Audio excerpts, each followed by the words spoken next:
ফরু মাসালা নিয়ে যতই সিদ্ধাহের ঝামেলা থাকুক, কিন্তু আমাদের আল্লাহ এক, আমাদের রব এক, আমাদের নবী এক, আমাদের কিতাব এক, আমাদের কিবলা এক, আমাদের কাবা এক। এই ব্যাপারে আমাদের কোনো দ্বিমত নাই, ঠিক কিনা বলো? আজকে কুমিল্লা টাউন হল থেকে স্পষ্ট করে জানিয়ে দিতে চাই, যার মর্যাদা আল্লাহ নির্ধারণ করে দিয়েছেন তাদেরকে ইচ্ছা করলেই দমিয়ে রাখা যায় না। আজকের সম্মেলন তার প্রমাণ, ঠিক কিনা বলেন? আমাদেরকে মনে রাখতে হবে, ঝড় আসবে, ঝঞ্ঝা আসবে, টিটকারি হবে, মস্করা হবে, মামলা হবে, হামলা হবে, জাল জুলুম নির্যাতন হবে।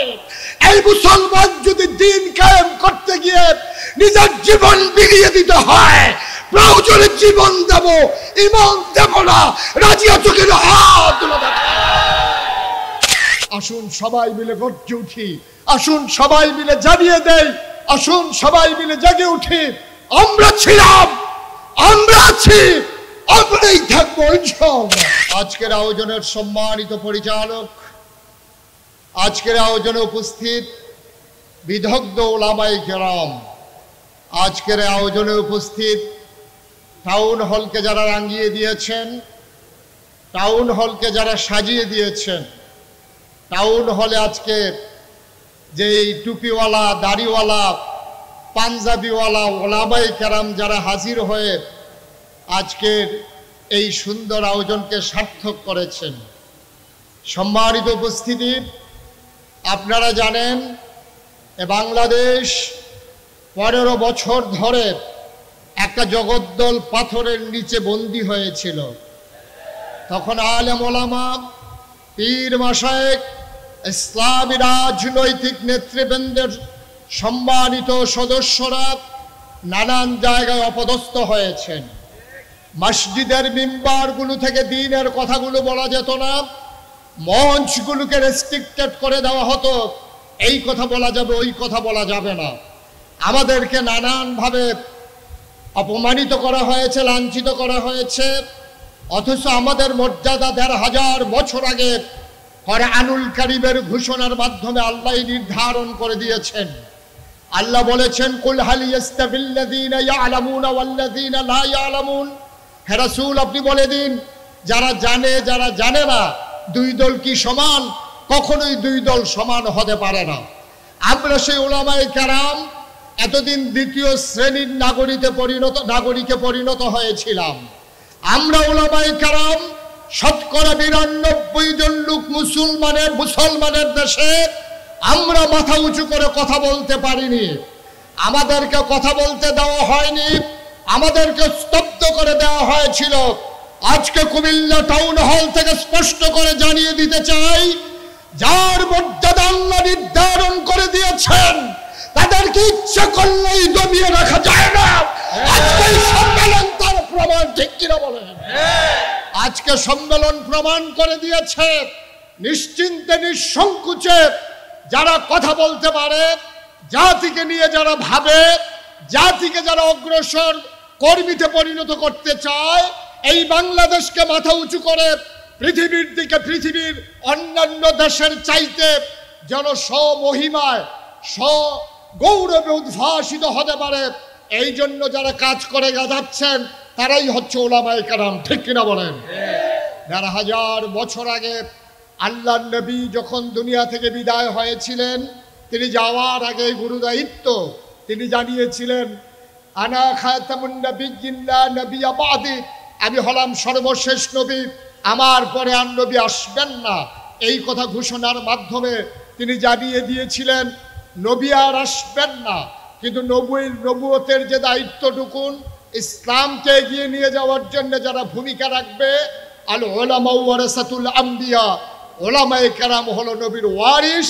সে দায়িত্ব নবী করিম সাল্লাল্লাহু আলাইহি ওয়াসাল্লাম আমাদেরকে দিয়ে গেছেন।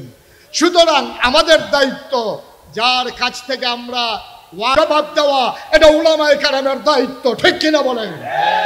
আমরা আফসোসের সাথে লক্ষ্য করেছি, আজকে বিভিন্ন ঘরানার মানুষের উপরে নানানভাবে ইসলাম বিদ্বেষী শক্তি আমাদের কম বুঝার কারণে, আমাদের চিন্তা শানিত না হওয়ার কারণে আমরা নবীজির জন্মদিনকে নিয়ে যেমন করে মাতোয়ারা হয়ে যায়, গোটা নবীর জিন্দেগি নিয়ে আদর্শ নিয়ে আমরা সেই মাতোয়ারা হই না।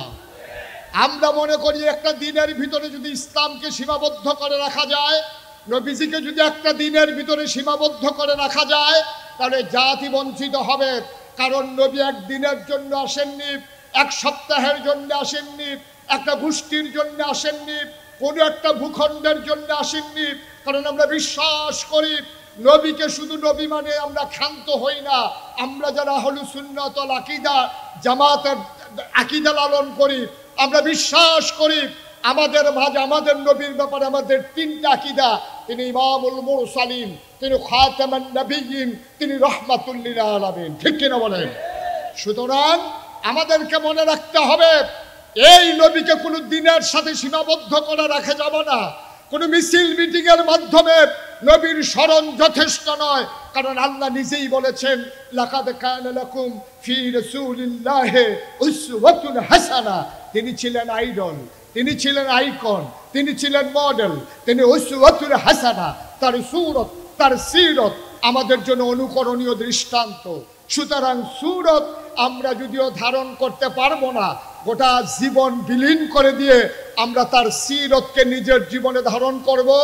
রাষ্ট্রীয় পর্যায় থেকে শুরু করে একেবারে তৃণমূল পর্যায় পর্যন্ত নবী যেই সিরত নিয়ে এসেছেন, এই সিরতের মিশন যতদিন বাস্তবায়ন না হবে ততদিন আমরা থেমে যাব না ইনশাআল্লাহ। আমরা জানিয়ে দিতে চাই আমাদেরকে এইভাবে ঘুমিয়ে ঘুমিয়ে সময় কাটিয়ে দেওয়ার আর সময় নাই।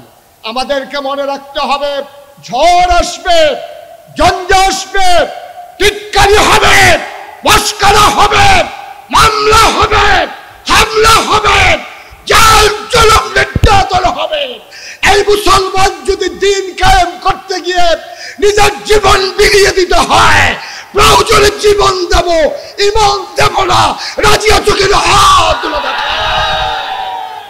নারায়ে তাকবীর, আল্লাহু আকবার। নারায়ে তাকবীর, আল্লাহু আকবার। বিশ্ব নবীর অপমান সইবে না রে মুসলমান, সইবে না রে মুসলমান। বিশ্ব নবীর অপমান। দুনিয়ার মুসলিম এক হও, লড়াই করো, এক হও, জিহাদ করো। দুনিয়ার মুসলিম সাবিলুনা সাবিলুনা, আল জিহাদ আল জিহাদ, আল জিহাদ আল জিহাদ, সাবিলুনা সাবিলুনা। নারায়ে তাকবীর, আল্লাহু আকবার। সুতরাং সময় এসেছে সকল বিভেদ ভুলে গিয়ে আলেমা খচিত সেই পতাকার নিচে ঐক্যবদ্ধ হওয়া। ঠিক কিনা বলো? ফারুক সালানি আমাদের ভিতরে সমস্যা থাকবে সেই সাহাবায়ে কেরামদের জীবন থেকে শুরু করে একবিংশ শতাব্দীর সূচনা পর্যন্ত ফারুক মাসালা নিয়ে সমস্যা ছিল, থাকবে। এটা আমরা মিটিয়েও দিতে চাই না, এটা আমাদের হাতে নাই। সুতরাং ফারুক মাসালা নিয়ে যতই সিদ্ধাহের ঝামেলা থাকুক, কিন্তু আমাদের আল্লাহ এক, আমাদের রব এক, আমাদের নবী এক, আমাদের কিতাব এক, আমাদের কিবলা এক, আমাদের কাবা এক। এই ব্যাপারে আমাদের কোনো দ্বিমত নাই। ঠিক কিনা বলো?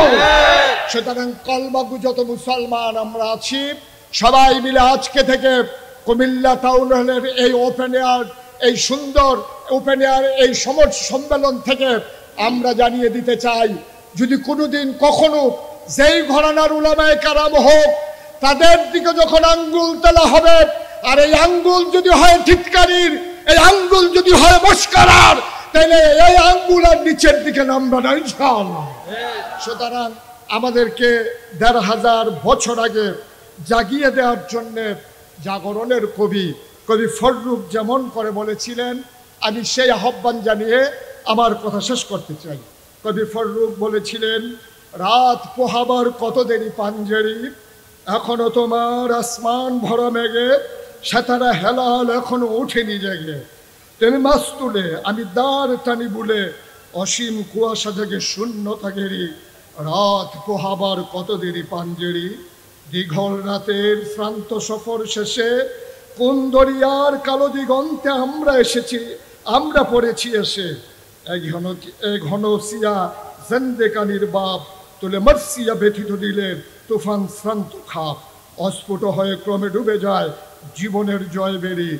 তুমি মাছ তুলে আমি দাঁড় টানি বলে, সম্মুখে শুধু অসীম কুয়াশা হেরি, রাত পোহাবার কত দেরি পাঞ্জেরি, গোটা জাতি যেন আমাদেরকে ডেকে ডেকে রাত পোহাবার অপেক্ষায়, সেই অমানিসাকে ভেদ করে পূর্ব দিগন্তে সেই শুভে সাদেকের অপেক্ষায় যখন প্রহর গুনছে 5ই আগস্ট আমার ছাত্র জনতা তার জীবন দিয়ে প্রমাণ করে দিয়েছে রাত পোহাবার আর দেরি নাই, রাত পোহে গেছে, সূর্যকে মধ্যাহ্নের আকাশে নিয়ে আসতে হবে ইনশাআল্লাহ। আর এ দায়িত্ব পালন করবে উলামায়ে কেরাম, এ দায়িত্ব পালন করবে নবীর যারা প্রকৃত আশিক তারাই। আসুন সবাই মিলে গর্জে উঠি, আসুন সবাই মিলে জানিয়ে দেই, আসুন সবাই মিলে জেগে উঠি, আমরা ছিলাম, আমরা আছি, আমরাই থাকবো ইনশাআল্লাহ।